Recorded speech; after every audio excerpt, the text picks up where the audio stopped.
samung jamung ti lukurjong raida muthagai tarnani bagai buiruni khlaitai shepti sanai borongni manthai soktairno sheplairiboi toimano justice sanai khorangti saka sara bharat গণতান্ত্রিক নারী সমিতি ফাশানো বিভাগ রাখর আগুনি বানগো স্মৃতি ভবন সারা ভারত গণতান্ত্রিক নারীনি লোয়াজুমবাই human rights সাল পালাইজাকা মানজাকা রাজ্যসভানি গোজাম MP ঝর্ণা দাস বৈদ্য বলি সমিতিনি আদংজক কৃষ্ণ রক্ষিণকারী কুবুনি আদংর বর্তমান কেন্দ্রীয় সরকারের দমন পীড়নের বিরুদ্ধে যারা কথা বলতে চান, দমন পীড়নের বিরুদ্ধে যারা রাস্তায় নামতে চান, তাদের পিঠে লেখা দেওয়া হয় তুমি দেশদ্রোহী, তুমি রাষ্ট্রদ্রোহী।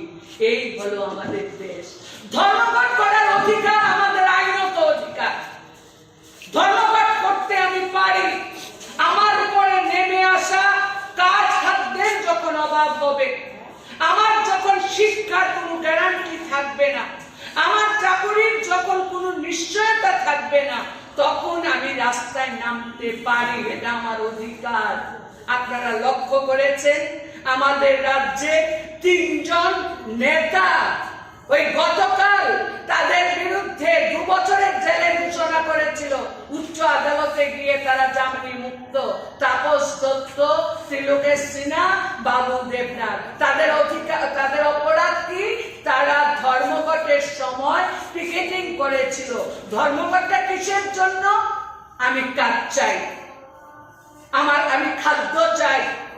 আমাদের রাজ্যে যে 10,323 শিক্ষক আছেন, তাদের নিরাপত্তার জন্য সরকার ভূমিকা গ্রহণ করুক।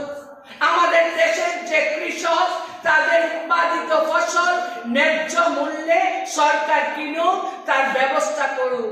আমাদের যে বিদ্যুৎ বিল, এই বিল প্রত্যাহার করুক। ওই দানবীয় যে কৃষি আইন, যদিও গতকালকে কেন্দ্রীয় সরকার তা বাতিল করার ঘোষণা দিয়েছে, এও তা দেয়নি।